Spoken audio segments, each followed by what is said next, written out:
당신은 평화 조약이 위협으로 바뀌는 순간에 대해 생각해 본 적이 있습니까? 의례적인 서명 대신 한 나라가 최후 통첩을 받는다면, 그리고 그 최후 통첩이 적국이 아닌 오랜 동맹국으로부터 온 것이라면 바로 그런 일이 벌어졌습니다. 캐나다와 미국 간의 무역 협상이 마무리될 예정일을 불과 며칠 앞두고 삼국 간 협정의 마지막 장이 될 줄 알았던 순간이 예측 불가능한 지정학적 긴장의 장면으로 바뀐 것입니다. 축배도 미소도 없었습니다. 대신 새로운 공격이 있었습니다.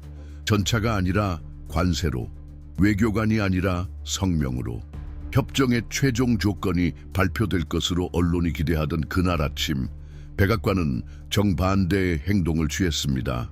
도널드 트럼프 대통령은 캐나다에 훨씬 더 높은 관세를 부과하겠다고 위협하며 협상의 정신은 물론 성숙한 무역 관계를 지탱하는 예측 가능성의 논리까지도 무너뜨렸습니다. 발표는 외교 채널이 아니라 늘 그랬듯 연극적인 방식으로 공개 성명과 암시적인 발언을 통해 이루어졌습니다. 하지만 주목할 점은 그 위협 자체가 아닙니다. 결국 트럼프는 수차례 이런 수단을 사용해 왔습니다. 마치 비상제동 장치를 당기고 열차 안의 사람들을 놀라게 하려는 것처럼 말이죠. 충격적인 건 바로 그 타이밍입니다. 수년간 회담과 내부 갈등, 고통스러운 양보 끝에 다듬어진 협정의 마무리를 눈앞에 두고 있던 시점, 바로 터널의 끝이 보이는 순간, 그런데 트럼프는 그 빛을 꺼버렸습니다. 그리고 그 어둠 속에서 캐나다는 예상치 못한 행동을 했습니다. 분노로 반응하지 않았습니다. 발작만 낀 채로도 있지 않았습니다. 압력에 굴복하며 서명하지도 않았습니다. 대신 공개적인 위협 앞에서 몇 안 되는 지도자들만이 감히 선택할 수 있는 방식을 택했습니다. 시간을 번 것입니다. 마크 카니 총리는 갈등의 무대에 오르기보다는 막후에서 행동하기로 했습니다. 조용히 협상의 마감일을 8월 1일로 연장했습니다. 내각을 소집하고 각주의 수상들을 움직였습니다. 이 모든 것은 카메라에서 멀리 떨어진 곳에서 이루어졌습니다. 그는 알고 있었기 때문입니다. 이 게임에서 최고의 대응은 고함이 아닌 속삭임일 수 있다는 것을. 국제 언론이 오타와와 워싱턴 간의 관계가 곧 붕괴할 것이라 예측하는 동안 캐나다 권력의 복도에서는 명확한 전략이 펼쳐지고 있었습니다. 지능적으로 저항하라. 캐나다는 알고 있었습니다. 많은 관찰자들이 간과한 사실을. 아직 사용할 수 있는 카드가 있다는 것을. 이건 전통적인 전쟁이 아닙니다. 인식의 전쟁입니다. 트럼프는 불확실성과 서명되지 않은 문서, 유동적인 마감일이라는 퍼포먼스로 무대를 장악합니다. 협상이 시작된 이래 일정은 7월 16일에서 7월 21일, 그리고 다시 8월 1일로 조정되었습니다. 이런 불안정성은 단순한 무질서가 아닙니다. 전략의 일부입니다. 상대를 흔들고 방향 감각을 잃게 만드는 것. 하지만 예측 불가능함이 일상이 되어버리면 어떤 일이 벌어질까요? 놀람이 배경이 되어버릴 때 바로 그것이 시장에서 나타나기 시작했습니다. 트럼프가 35%의 관세를 위협했을 때 반응은 거의 없었습니다. 토론토 증시는 0.22%만 하락했습니다.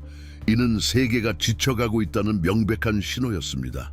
그리고 그 지침 속에 캐나다의 비장의 카드가 숨어 있었는지도 모릅니다. 하지만 그렇다고 오타와의 분위기가 평온하다는 뜻은 아닙니다. 오히려 그 반대입니다. 마크 카니 총리는 안정성, 예측 가능성, 전략을 약속하며 당선되었습니다. 그러나 집권 이후 그는 미국의 요청으로 디지털 세금 도입을 철회했고 철강에 대한 보복 관세를 보류했으며 최근에는 구리에 대한 관세까지 침묵 속에 받아들였습니다. 모두 협상을 유지하기 위해서였습니다. 그러나 언제까지? 내부 압박은 거세지고 있습니다. 의회는 질문을 던지고 노동조합은 항의하며 각주는 압박합니다. 그리고 그 중심에는 절대로 협상할 수 없는 조항이 있습니다. 캐나다의 공급관리제도. 자국의 우유와 가금류 시장을 규제하는 이 모델은 올해 새롭게 제정된 법에 의해 보호받고 있으며 경제 주권의 상징이 되었습니다. 이를 일부라도 포기하는 것은 정치적으로 상상도 할 수 없습니다. 그러나 바로 그것이 도널드 트럼프가 무너뜨리고 싶어하는 핵심입니다. 이제 어떻게 될까요? 완전한 교착 상태입니다. 캐나다는 물러날 수 없습니다. 미국은 양보할 생각이 없습니다. 시간은 흘러가고 있습니다. 조용히 카니의 내각은 시나리오들을 분석하고 있습니다. 만약 트럼프의 조건을 받아들인다면 카니는 정치적 배신자로 몰릴 것입니다. 거절한다면 캐나다는 전례 없는 무역전쟁에 빠질 수도 있습니다. 하지만 세 번째 길이 존재합니다. 오타와가 기대를 거는 길입니다.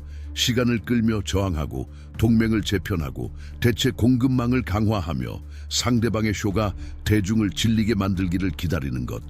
그러나 이 전략은 과연 얼마나 지속 가능할까요? 시장이 대가를 요구하기까지 캐나다는 며칠을 더 벌 수 있을까요? 인내는 언제부터 약점으로 보이기 시작할까요? 그리고 무엇보다 중요한 질문, 트럼프의 다음 수는 무엇일까요? 그 답은 아무도 모릅니다. 이것은 체스 게임이 아니기 때문입니다. 한쪽이 규칙을 찢어버린 포커 게임입니다. 그럼에도 누구도 무시할 수 없는 사실이 있습니다. 캐나다는 아직 테이블에서 떠나지 않았다는 것, 포기하지 않았고 속임수에 굴복하지 않았으며 여전히 게임을 하고 있다는 사실입니다.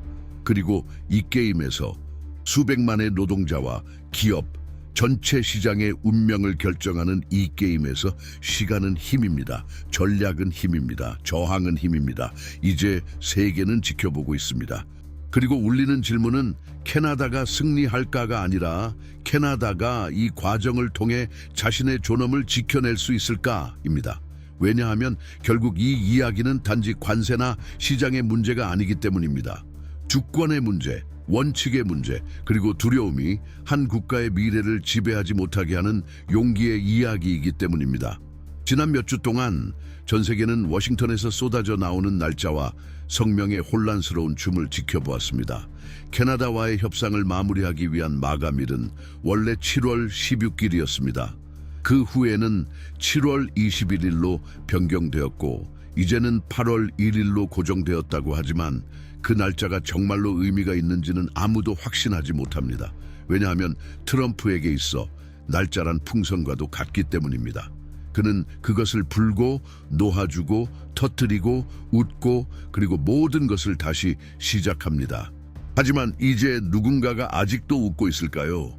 35%의 관세 위협이 제기되었을 때 시장이 공포에 질릴 것으로 예상되었습니다. 그러나 그런 일은 일어나지 않았습니다. 토론토 증시는 단지 0.22% 하락했을 뿐입니다. 투자자들의 잠을 방해할 정도는 아니었습니다. 그리고 이는 많은 것을 말해줍니다. 놀람이 그 힘을 잃었다는 것, 소음이 더 이상 충격을 주지 않는다는 것, 그리고 어쩌면 세상이 이 게임에 지쳐가고 있다는 것, 이 점점 커져가는 피로감이 캐나다가 가진 가장 강력한 비장의 카드일지도 모릅니다. 그리고 이는 단지 장관, 외교관, 경제학자에 국한된 이야기가 아닙니다. 우리가 말하는 대상은 마니토바의 주부입니다. 그녀는 우유 가격이 오르는 것을 보며 TV에서는 관세가 농민을 보호하기 위한 것이라고 들었습니다. 칼거리의 정비공은 아시아 공급업체와의 계약 체결로 인해 회사가 문을 닫으며 일자리를 잃었습니다. 몬트리올의 대학생은 수입 비용 폭등으로 모든 물가가 상승하여 더 이상 월세를 감당할 수 없습니다. 바로 이러한 평범한 사람들이 트럼프의 혼란스러운 쇼의 영향을 피부로 느끼고 있습니다.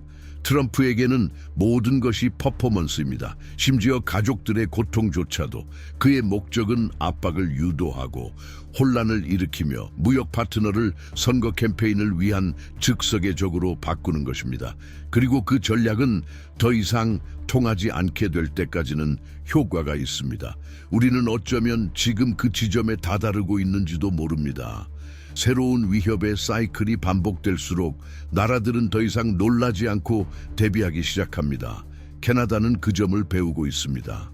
이 새로운 논리를 내면화하고 있으며 더 중요한 것은 자신만의 전략을 실행하기 시작했다는 것입니다. 그 전략은 매우 효과적입니다. 인내, 디지털 서비스 세금, 디지털 서비스 텍스의 사례를 보십시오. 캐나다는 철회했습니다. 이는 고통스러운 양보였습니다. 왜냐하면 그 세금의 목적은 아마존이나 구글처럼 수십억 달러의 이익을 내면서도 비례한 세금을 내지 않는 거대 기업들을 과세하는 것이었기 때문입니다. 하지만 오타와는 재정 주권을 포기했기 때문이 아니라 그 제스처가 협상 테이블에서 전략적 가치를 가질 것이라는 사실을 알고 있었기 때문에 그렇게 한 것입니다. 이는 하나의 수였고 인내의 게임에서 모든 움직임은 비용과 목적을 동반합니다. 또 다른 예는 주간 조정에서 나타납니다. 언론의 헤드라인을 추구하는 대신 캐나다는 국내 기반을 강화하고 있습니다.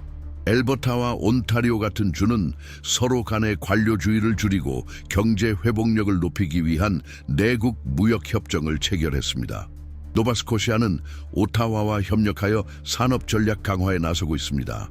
이런 일들은 신문 한 면에 나오지는 않지만 외부 충격, 예를 들면 트럼프 같은 애도 견딜 수 있는 단단한 기반을 형성합니다. 그리고 세 번째이자 더 실질적인 요소는 바로 다변화입니다. 캐나다는 유럽 연합, 영국, 그리고 동남아시아 국가들로 수출을 확대하고 있습니다. 남쪽 국경 너머를 넘어 다리를 놓고 있는 것입니다. 이 새로운 무역 경로들은 당장은 미국을 대체할 수는 없지만 워싱턴의 협박 수단을 줄입니다. 열린 문이 많을수록 하나의 자물쇠에 의존할 필요는 줄어듭니다. 하지만 이 대결에서 가장 흥미로운 요소는 말해지는 것이 아니라 느껴지는 것입니다. 감정적 소모, 예측 불가능성에 대한 집단적인 피로가 확산되고 있습니다. 기업인들은 계획을 세울 수 없습니다. 노동자들은 다음 분기에 직업이 있을지 확신할 수 없습니다. 지방정부는 예산을 짤 기초가 없습니다. 그리고 단지 안정적인 삶을 원하는 평범한 시민들조차 관세의 이름으로 약속된 위대함이라는 말에 의문을 갖기 시작합니다. 그리고 바로 여기서 모두가 던지고 있는 질문이 있습니다. 트럼프는 과연 박수 없는 쇼를 얼마나 더 지속할 수 있을까? 왜냐하면 결국 혼돈은 무한하지 않기 때문입니다.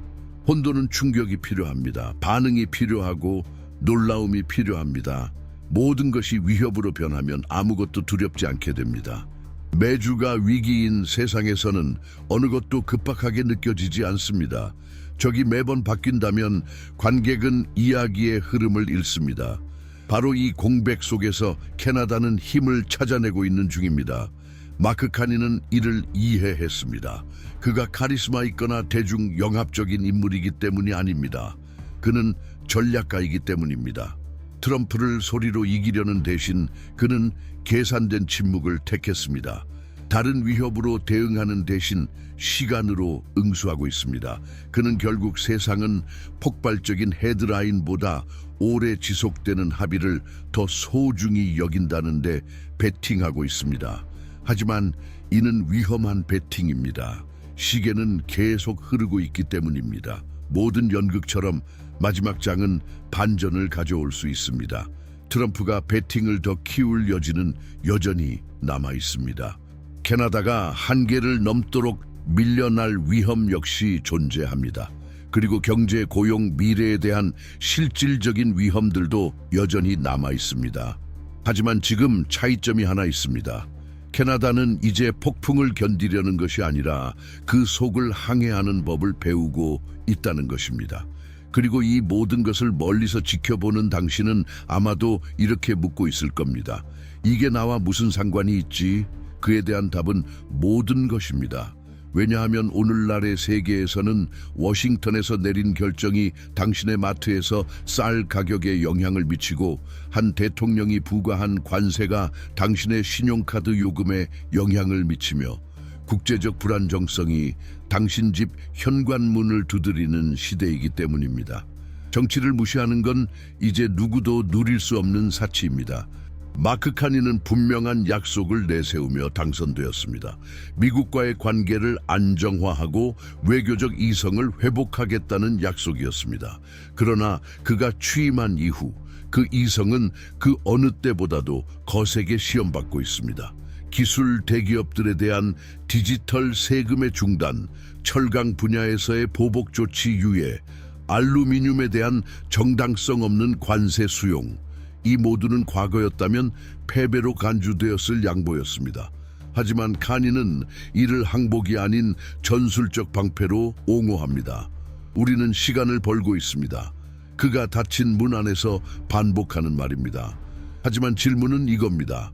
무엇을 위한 시간인가요? 바로 여기서 상황은 점점 좁아지고 본질이 드러나기 시작합니다. 이 위기의 중심에는 겉으로는 기술적인 사안처럼 보이지만 사실은 캐나다에게 매우 감정적이며 정체성과 직결된 주제가 자리 잡고 있습니다. 공급 관리 제도, 시스템에 데 캐스티온 데 로프로. 이 제도를 일상적으로 접하지 않는 사람에겐 단순한 농업 정책처럼 보일 수 있습니다. 하지만 퀘벡, 온타리오, 그리고 대서양 연안의 주들에서 살아가는 수백만의 캐나다인에게 이는 안정성, 식량 주권, 그리고 글로벌 시장의 파괴적인 파도에 대한 보호망입니다. 이 제도는 캐나다에서의 우유, 계란, 가금류 생산을 통제합니다. 누가 생산할 수 있는지, 얼마나 생산할 수 있는지, 그리고 그 제품들이 어떤 가격으로 판매되는지를 정합니다. 수십 년 동안 이 복잡한 할당량, 면허, 최저 가격의 그물망은 농민들에게 안정적인 수입을 보장하고 소비자들에게는 예측 가능한 가격을 제공해 왔습니다. 그리고 그 이상입니다. 이 정책은 도시와 농촌을 잇고 좌파와 우파를 하나로 묶는 드문 합의입니다. 합의가 점점 사라지는 나라에서 아주 드문 국민적 합의인 셈입니다. 이제 상상해 보십시오. 정치적으로 이 제도를 포기한다는 것이 무엇을 의미하는지를. 이건 단순한 이론의 문제가 아닙니다. 2024년 캐나다 의회는 명확하고 강력한 법을 통과시켰습니다. 향후 체결되는 어떤 무역 협정도 공급 관리 제도에 대한 외국의 접근 확대를 허용할 수 없다는 법이었습니다. 이건 상징적인 조치가 아니었습니다. 장벽이자 선언이었습니다. 이 정책은 협상의 대상이 아니라는 신호를 세계에 보낸 것입니다. 그럼에도 불구하고 도널드 트럼프가 바로 그 부분을 요구하고 있습니다. 완벽에 가까운 교착 상태입니다. 캐나다는 그 문을 열 수 없습니다. 반면 미국은 그 문을 협상의 중심에 두기를 고집합니다. 트럼프는 이 시스템에 대한 경멸을 숨기지 않습니다. 집회에서, 인터뷰에서, 심지어 밤중의 게시물에서도 그는 공격을 이어왔습니다. 그에게 있어 이 시스템은 순수한 보호주의이며 현대 무역협정에서 잘못된 모든 것의 상징입니다. 하지만 과연 그렇기만 할까요? 소농을 보호하는 시스템은 왜 적으로 간주되고 미국 농산업에 대한 수십억 달러 규모의 보조금은 경제적 유인이라는 이름으로 정당화되는 걸까요? 이것은 시장 지배 계층에게만 유리한 자유시장 서사의 또 다른 왜곡은 아닐까요? 게다가 미국의 요구에는 상응하는 양보가 없습니다. 항만 접근성 확대, 산림 분야 관세 인하, 인프라 계약 보장과 같은 교환 제한이 전혀 없습니다. 트럼프가 원하는 것은 간단합니다. 캐나다 시장에 대한 더 많은 접근, 하지만 그에 상응하는 대가 없이. 이러한 불균형이 바로 이 교착 상태를 불공정할 뿐만 아니라 유독하게 만들고 있는 요인입니다. 그 사이 캐나다 농촌 지역에서는 불안과 억눌린 분노가 고조되고 있습니다. 그들은 해 뜨기 전에 일어나고 소 한 마리 한 마리의 이름을 알고 있으며 수세대 동안 가족 농장을 유지해온 남녀입니다. 많은 이들은 시위에 나선 적도 오타와에 간 적도 없습니다. 하지만 이제 그들은 움직이고 있습니다. 왜냐하면 그들은 알고 있기 때문입니다. 공급관리제도가 무너지면 그 다음에 올 것은 자유시장이 아니라 집중화, 파산, 그리고 소멸이라는 사실을. 그렇다면 소농이 사라진 캐나다는 어떤 모습일까요? 자신의 농촌적 뿌리를 외세의 요구로 희생시키는 나라에 어떤 정체성이 남게 될까요? 긴장은 확산되고 있습니다. 농업노조는 의회를 압박하고 주 대표들은 공식적인 보장을 요구합니다. 그리고 그 사이에서 카니의 내각은 국가 정책의 정체성을 지키면서도 협상 테이블을 깨지 않을 해법을 찾아야만 합니다. 하지만 여기에 하나의 요소가 더 있습니다. 그것은 점점 수평선 위로 떠오르는 어두운 그림자, 바로 미국의 정치적 불확실성입니다. 대선이 다가오고 선거 캠페인 수사가 격해지며 오늘 체결된 어떤 협정도 다음 선거 주기를 살아남을 수 있을지 알 수 없습니다. 트럼프는 이미 과거의 약속을 뒤집은 바 있습니다. 조약을 찢었고 몇 시간 만에 입장을 바꾼 적도 있습니다. 약속한 말을 아무렇지 않게 버리는 사람과 어떻게 협상을 할 수 있을까요? 그렇다면 남는 선택지는 무엇일까요? 충돌을 피하려고 굽히는 것일까요? 기조를 유지하고 갈등의 고조를 감수하는 것일까요? 아무도 존재 여부를 모르는 중간 지점을 찾는 것일까요? 그 답은 아직 쓰여지는 중입니다. 그리고 어쩌면 완벽한 답은 존재하지 않을지도 모릅니다. 어쩌면 유일한 길은 버티는 것일지도 모릅니다. 분명하고 단호하게 아니요라고 말하는 것. 그리고 북미의 경제 패권 앞에서도 캐나다는 자신의 원칙을 지켜낼 힘이 남아있다고 믿는 것. 이 글을 이 지점까지 읽으셨다면 한 국가가 꼭두각시가 되지 않기 위해 싸우는 가치를 이해하고 계신 분입니다. 그리고 이러한 성찰이 당신에게도 중요하다면 이 토론이 살아있도록 도와주세요. 이 영상을 좋아요 누르고 채널에 구독하고 공유해 주세요. 그리고 다음에 펼쳐질 이야기를 절대 놓치고 싶지 않을 겁니다. 왜 캐나다는 이런 방식으로 맞서기로 선택했을까? 겉보기에는 수동적인 이 태도 뒤에는 무엇이 있을까? 그 해답은 생각보다 훨씬 복잡합니다. 캐나다 정부가 하고 있는 것은 후퇴가 아닙니다. 억제의 공학입니다. 이것은 강철 같은 신경, 깊은 제도적 신뢰, 그리고 무엇보다도 장기적인 관점을 필요로 하는 게임입니다. 왜냐하면 지금 논쟁의 대상이 되는 것은 단순히 두 국가 간의 무역 균형이 아닙니다.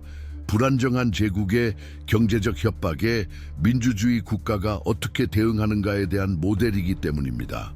먼저 잘 알려지지 않은 사실 하나로 시작해 봅시다. 캐나다는 여전히 캐나다, 미국, 멕시코 협정 USMCA이라는 법적 방패로 보호받고 있습니다. 이 협정은 현재도 유효하며 제품의 원산지에 대한 명확한 규칙을 설정하고 있으며 특정 산업 부문에 대해 일방적인 관세 부과를 금지하고 있습니다. 다시 말해 미국 대통령의 단순한 의지로 모든 것을 과세할 수는 없습니다. 이 협정은 단지 종이 한 장이 아닙니다. 하나의 경계이자 하나의 장벽입니다. 그리고 위협에도 불구하고 이 장벽은 아직도 굳건히 서 있습니다. 하지만 오타와를 돕는 건 그것뿐이 아닙니다. 더 보이지 않지만 어쩌면 더 강력한 힘 하나가 작동 중입니다. 바로 캐나다 내부의 통합입니다. 오랜 시간 동안 캐나다는 자신의 주초우 간의 분열 문제에 시달렸습니다. 경제적, 문화적, 정치적 차이들 말입니다. 하지만 외부의 폭풍 앞에서 새로운 역학이 생겨나기 시작했습니다. 협력. 엘버타와 온타리오는 주간 무역 장벽을 없애기 위한 협정을 체결했습니다.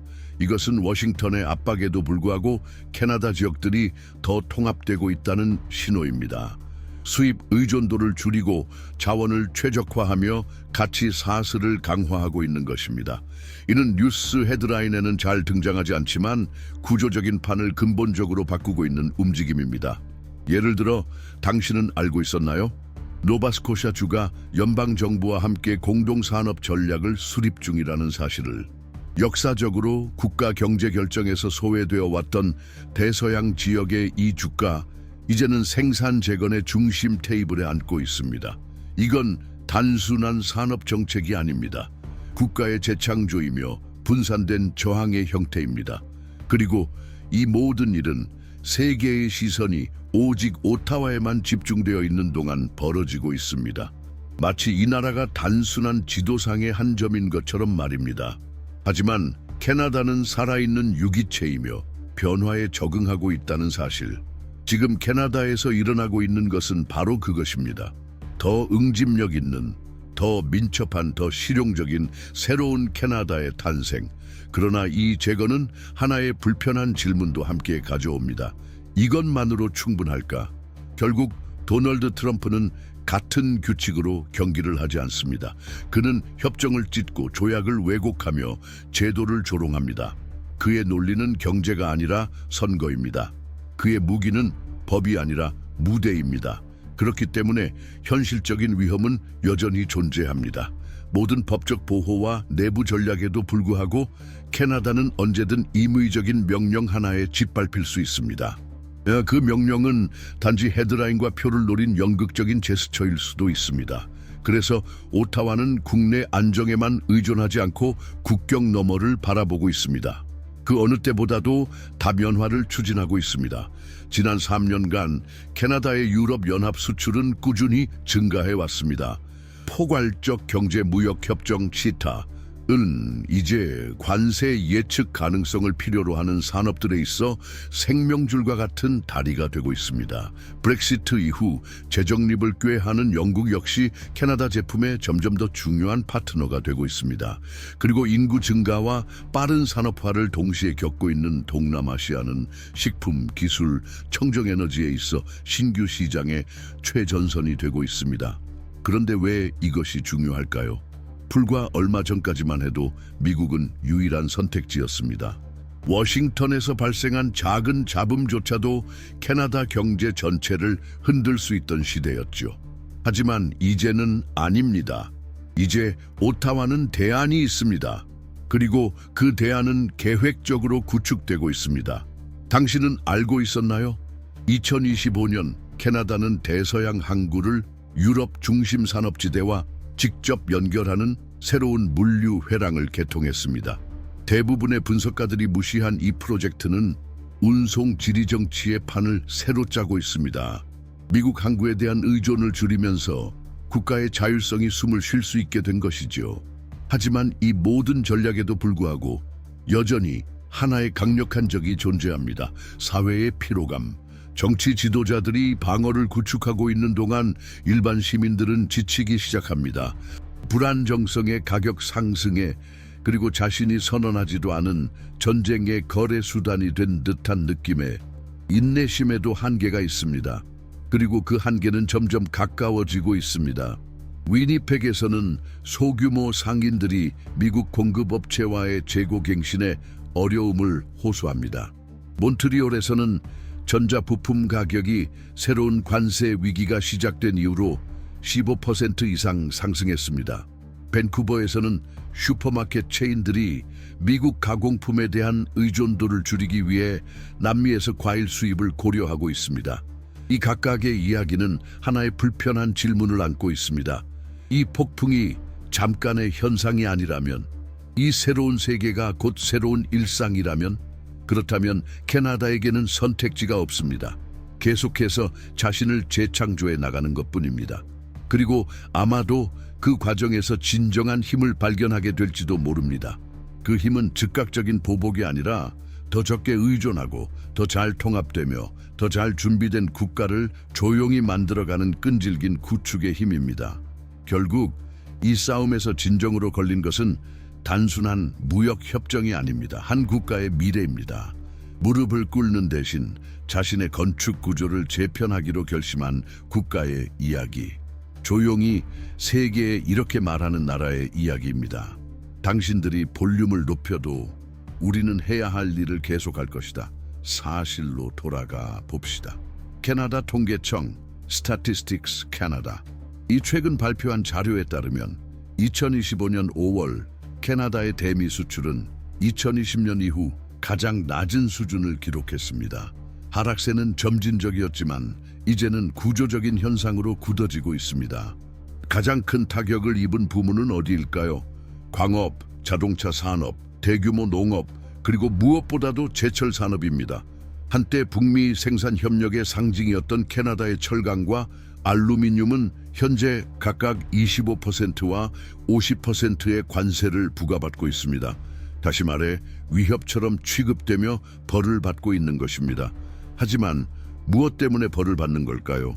이 질문은 지금도 기업의 공장, 노동조합의 회의실, 수출에 생계를 의존하는 가정들 안에서 메아리치고 있습니다. 결국 캐나다는 여전히 무역 의무를 이행하고 있습니다. 안보 문제에서도 미국과 일치된 입장을 유지하고 있고 양자간 조약도 지지하고 있습니다. 그럼에도 불구하고 타깃이 되고 있습니다. 이번 달에는 새로운 관세 부과 서한을 받은 것은 아니지만 과거의 제재들이 여전히 유효하며 워싱턴은 캐나다의 침묵을 전략이 아닌 약점으로 간주하고 있는 듯합니다. 바로 여기에 역설이 존재합니다. 오타와는 보복하지 않기로 결정했습니다. 문을 닫지 않았고 오히려 열어두었습니다. 그럼에도 불구하고 게임에 참여하고 있다는 이유만으로 대가를 치르고 있습니다. 도발하지도 않았고 다리를 놓으려 노력했음에도 말입니다. 왜냐하면 도널드 트럼프에게 협력은 그저 하나의 흥정수단일 뿐이고 갈등이 없는 상태는 평가받는 것이 아니라 복종으로 해석되기 때문입니다. 백지 수표로 여겨지는 것이죠. 캐나다는 철강에 대한 보복 정책을 동결했고 아마존과 구글 같은 미국 기업들의 영향을 주던 디지털 서비스 세금을 조용히 철회했습니다. 또한 양자 간의 새로운 충돌을 피하기 위해 여러 공동 이니셔티브를 보류했습니다. 이 모든 조치는 단 하나의 목적을 위해 이루어졌습니다. 무역 협상을 살려두기 위해 긴장을 피하고 제도적 질서를 혼돈이 대체하지 않도록 하기 위해. 하지만 아무리 전략적인 인내라 해도 무한하지는 않습니다. 몬트리올에서는 중소기업협회가 연방정부에 공개 서한을 보내 여전히 유효한 관세에 대한 공식적인 대응이 없음을 질의했습니다. 토론토에서는 자동차 부품업계의 사업자들이 하반기 주문 취소를 보고 미국 고객들이 백악관에 직접 보조금으로 유인된 자국 공급업체로 이탈했다는 점을 지적했습니다. 알버타를 포함한 서부 지역의 농산업 부문도 점점 경쟁력 상실에 대한 피로감을 드러내기 시작했습니다. 지금 우리가 마주한 현상은 조용한 침식 에로사오 시렌치오사파이라 부를 수 있습니다. 급작스러운 붕괴가 아니라 느리고 꾸준한 위축입니다. 시장 신뢰, 안정성의 후퇴입니다.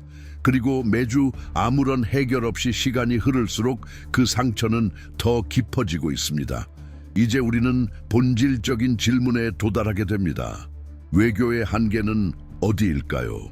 상대가 파괴를 전제로 한 게임을 하는 상황에서 과연 절제된 태도만으로 충분할까요? 캐나다는 자기 생산 기반이 발밑에서 무너지는 와중에도 무기한으로 기다릴 여유가 있을까요? 어떤 이들은 말합니다. 그게 유일한 선택이라고.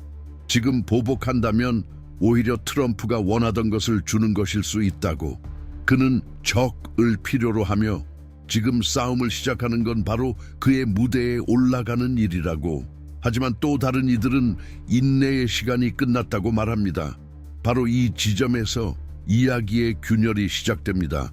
연방정부가 제도적 톤을 유지하려 노력하는 동안 주정부, 노동조합, 상공회의소, 그리고 여당 의원들까지 점점 더 큰 목소리로 반발하고 있습니다. 모든 것이 통제되고 있는 것처럼 행동할 수는 없습니다. 한 국회의원은 임시 본회의에서 이렇게 말했습니다. 우리는 평화 속에 있는 것이 아닙니다. 우리는 억제 상태에 있으며 이는 대가가 따릅니다. 그 대가는 어디에서 보일까요? 산업부문 노동자들이 임시 복지 프로그램에 등록하는 수 증가에서, 해밀턴의 공장들에서 유휴 생산성이 커지는 현상에서, 퀘벡의 중공업 계약이 점진적으로 종료되는 흐름에서, 그리고 어쩌면 가장 상징적인 것은 2025년 3분기에 예정되어 있던 캐나다 기업 컨소시엄의 확장 투자 계획이 보류된 결정입니다. 하지만 고통을 겪는 것은 경제만이 아닙니다. 국민적 자존심 또한 상처를 입고 있습니다. 캐나다는 항상 국제 무대에서의 균형 있는 자세를 자랑스러워해 왔습니다. 다자주의의 옹호자, 중재자, 안정성의 상징으로서의 역할을 자처해 왔습니다. 그러나 지금 이 이미지가 시험대에 올랐습니다. 왜냐하면 지금 싸움의 본질은 단순히 미국과의 관계가 아니라 불공정한 압박과 협박 앞에서 어떤 자세를 취할 것인가 이기 때문입니다. 그래서 디지털 세금 철회의 결정이 그렇게 불편하게 받아들여진 것입니다. 그것은 단순한 기술적 양보가 아니었습니다. 상징적인 행동이었습니다. 압박 앞에서 캐나다가 물러선다는 신호였고, 이러한 신호는 비대칭 협상에서 치명적인 결과를 낳습니다. 기억할 것은 새로운 관세 통보장을 받지 않았더라도 캐나다는 여전히 위협 아래 있다는 사실입니다. 왜냐하면 불확실성 그 자체가 무기이기 때문입니다. 그리고 도널드 트럼프는 그것을 잘 알고 있습니다. 그는 회색 지대를 창조합니다. 공식 결정을 피하면서도 상대를 긴장 상태에 머물게 만들고 그 사이에 자신의 지지층을 우리 대 그들이라는 내러티브로 결집시키고 있습니다. 그래서 이 순간이 그토록 중대한 것입니다. 마크 카니의 정부는 외주를 걷고 있습니다. 국가 통합을 유지하고 국제적 신뢰를 지키며 협상의 붕괴를 피하려는 동시에 캐나다는 분명한 선이 있다는 것을 보여줘야 합니다. 존엄이 있고 이제 그만이라고 말할 수 있는 능력이 있다는 것을. 이건 간단한 방정식이 아닙니다. 완벽한 해답은 없습니다. 하지만 점점 커져가는 긴박감은 분명히 존재합니다. 그리고 그것은 악화되는 통계마다, 갱신되지 않는 계약마다, 다음 달 급여를 확신할 수 없는 노동자마다 선명하게 드러나고 있습니다. 당신은 상상할 수 있습니까? 어느 평범한 날, 한 나라 전체가 아침에 눈을 떴을 때 자국 최대 수출 품목 중 하나가 단 한 번의 클릭, 건조한 발표, 한 줄짜리 유행어로 인해 절벽 끝에 내몰렸다는 사실을 알게 되는 상황을, 예고도 없이, 협상도 없이, 절차도 없이. 바로 그런 일이 벌어진 날이 7월 9일이었습니다. 그날 캐나다는 알게 되었습니다. 도널드 트럼프가 구리에 대해 50%의 관세를 부과하는 행정명령을 내렸다는 사실을. 구리는 단순한 금속이 아닙니다. 현대 경제의 신경망입니다. 전력 케이블, 전기 모터, 풍력 터빈, 컴퓨터 회로, 휴대전화, 하이브리드 자동차, 모든 것에 들어 있습니다. 그리고 수출되는 1톤의 구리에는 일자리, 세금, 계약, 투자, 희망이 함께 실려 있습니다. 미래에 대한 희망, 진보에 대한 희망, 안정성에 대한 희망. 이제 그 희망이 고철로 전락할 위기에 처해 있습니다. 2023년 캐나다는 구리 및 그 관련 제품을 93억 캐나다 달러 이상 수출했습니다. 이 중 거의 절반인 50억 달러 가까이가 미국으로 수출되었습니다. 수십 년에 걸쳐 신뢰와 예측 가능성, 대화를 기반으로 쌓아 올린 의존성입니다. 그런데 단 한 번의 일방적 조치로 그 연결고리가 위협을 받게 된 것입니다. 오랜 파트너십과 제도적 약속, 경제적 합리성까지 전면 무시한 단 한 번의 서명. 하지만 더 충격적인 것은 관세 그 자체가 아닙니다. 그 발표 방식입니다. 도널드 트럼프는 자신의 소셜 네트워크 트루트 소시알을 이용해 이 경제 공격을 발표했습니다. 캐나다 대표단과의 회의도 없었고 대사관에 보낸 공식 서한도 없었으며 총리에게 건 전화 한 통조차 없었습니다. 그저 선동적인 구호가 붙은 게시물 하나뿐이었습니다. 미국의 구리 산업을 재건하겠다, 외국 의존도를 줄이겠다는 구호와 함께 최근 몇 년간 이 분야로 진출한 수많은 기업들이 이제 궁지에 몰렸습니다. 대응할 시간도, 즉각적인 대체 시장도, 보호망도 없이. 온타리오 북부의 서드버리, 사드버리와 같은 도시들에서는 구리 광산업이 지역 경제의 핵심을 차지하고 있습니다. 지금 그 지역의 분위기는 불안 그 자체입니다. 소규모 재련소, 장비 공급업체, 운송업체, 수백 명의 노동자들이 계산서를 다시 쓰기 시작했습니다. 미국이 진짜로 관세를 적용한다면 수많은 계약이 사라질 것입니다. 몇몇 운영은 완전히 종료될 수도 있습니다. 그리고 그 수치들은 단지 숫자가 아니라 한 가족 전체의 수입, 안정성, 존엄성의 상실을 의미합니다. 미국 정부의 논리는 단순합니다. 겉보기에는 외부 공급을 줄여 내부 생산을 촉진하겠다. 하지만 현실은 훨씬 더 잔혹합니다. 미국은 여전히 구리 수입에 크게 의존하고 있으며 자국의 광산 인프라는 수요를 충족시키기에 턱없이 부족합니다. 새로운 광산을 여는 데는 수년간의 환경 인허가, 막대한 투자, 정치적 합의가 필요합니다. 그리고 지금 이 시점에는 그런 것들이 사실상 불가능합니다. 그렇다면 도대체 이 관세의 배경에는 무엇이 있을까요? 답은 경제가 아니라 정치에 있습니다. 트럼프는 무대를 원합니다. 가짜적이 필요합니다. 이 파트너를 장애물로 만들고 그것을 기사거리로 삼아 박수와 지지 기반을 얻습니다. 우리는 미국 노동자를 보호하고 있다. 그는 말합니다. 하지만 현실에서는 물류 대란, 미국 제조업체의 비용 증가, 국제시장의 불안정성을 낳고 있을 뿐입니다. 마쿠에서 티투 산업부 장관 멜라니 졸리는 아직까지 관세에 대한 공식 행정명령을 받지 못했다고 밝혔습니다. 그러나 동시에 상황을 면밀히 주시 중이며 워싱턴 대사관을 통해 협상이 진행되고 있음을 확인했습니다. 마크 카니 총리는 이번에도 공개 발언을 자제했습니다. 이제는 그만의 고유한 대응 방식이 되었습니다. 그 사이 협상단을 이끄는 큐스틴 힐만 대사는 미국 영토 내에서 외교적 출구를 찾기 위해 전력을 다하고 있습니다. 기한은 8월 1일, 한 달도 채 남지 않았습니다. 차에 남지, 냉혹한 시계가 째깍이며 흐르고 있는 상황입니다. 말 한마디, 침묵 한순간이 수천 명의 노동자의 운명을 뒤흔들 수 있는 게임입니다. 오타와의 목표는 분명합니다. 보다 넓은 양자 협정 내에서 구리에 대한 예외 조항을 확보하는 것, 즉 캐나다 제품이 새로운 관세로부터 면제될 수 있도록 하는 조항을 얻는 것입니다. 이는 과거 농산물이나 산업 원자재에서 적용된 선례가 있습니다. 그러나 이번에는 압력이 훨씬 더 크고 시간은 훨씬 더 적습니다. 국제 언론은 이번 구리 관세를 트럼프의 또 하나의 경제전쟁 에피소드로 보도합니다. 그저 또 하나의 명령, 또 하나의 쇼, 또 하나의 위기. 하지만 광물로 생계를 꾸리는 사람들에게 이건 결코 또 하나가 아닙니다. 기업이 문을 닫느냐 유지되느냐, 지역 공동체가 살아남느냐 사라지느냐의 차이입니다. 그리고 어쩌면 이 이야기에서 가장 잔혹한 부분은 바로 이것일 겁니다. 인간적 고통의 평범화, 워싱턴의 명령과 그 명령으로 직접 영향을 받는 이들의 삶 사이의 괴리. 이 경우 구리는 단지 금속이 아닙니다. 상징입니다. 권력이 잘못 사용될 때 SNS에 게시글 하나 올리듯 무심하게 삶을 파괴할 수 있다는 잊지 말아야 할 경고입니다. 지금 캐나다는 극단적인 갈림길 앞에 서 있습니다. 강경 대응으로 협상의 붕괴를 감수할 것인가? 아니면 또 한 번 굴욕을 감내하며 남아있는 안정성을 지킬 것인가? 지금까지 오타와는 인내, 신중함, 마쿠 협상을 택해왔습니다. 하지만 구리 관세 이후 변화의 기류가 감지되고 있습니다.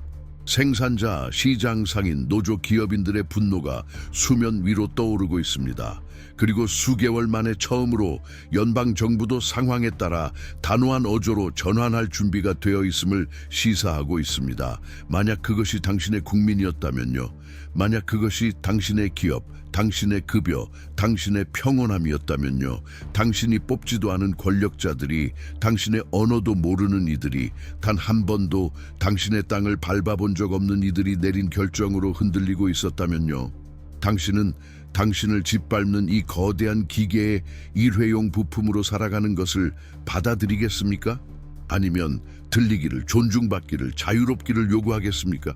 이 질문들은 허구가 아닙니다. 지금 이 시대의 초상입니다. 캐나다와 미국 사이에서 벌어진 일은 단순한 무역 갈등이 아닙니다. 이제 예스만 외치던 나라들이 이제 그만을 외치기 시작한 시대의 실체입니다. 캐나다는 굴복하지 않았습니다. 자신만의 경계를 그었습니다. 순종을 당연시하던 강대국을 만족시키는 대신 스스로의 원칙을 지키는 길을 선택했습니다. 그리고 그 사실만으로도 이미 혁명입니다. 만약 이 영상이 당신 안에서 무언가를 깨웠다면 분노든 자긍심이든 의심이든 궁금증이든 그것을 그냥 흘려보내지 마세요. 좋아요를 눌러주세요. 구독을 해주세요. 그리고 무엇보다도 당신의 생각을 들려주세요. 당신은 캐나다가 옳은 선택을 했다고 생각하나요? 당신의 나라라면 같은 용기를 낼 수 있었을까요? 당신은 이 현실과 당신 나라의 상황 사이에 닮은 점을 느끼나요? 이 공간은 당신의 것입니다. 생각하고 이견을 내고 이해하고 토론할 수 있는 당신의 공간입니다. 우리는 뉴스 헤드라인을 반복하기 위해 이 자리에 있는 것이 아닙니다. 우리는 더 깊이 파고들고 도전하고 변화하기 위해 여기에 있습니다. 여기까지 와주셔서 감사합니다. 자명한 것 너머에서 벌어지는 현실에 관심을 가져주셔서 감사합니다. 다음 영상에서 다시 만나요. 그때까지 눈을 떼지 마세요. 왜냐하면 미래는 이미 시작되었고 지금 이 순간 침묵을 거부한 이들에 의해 쓰이고 있으니까요.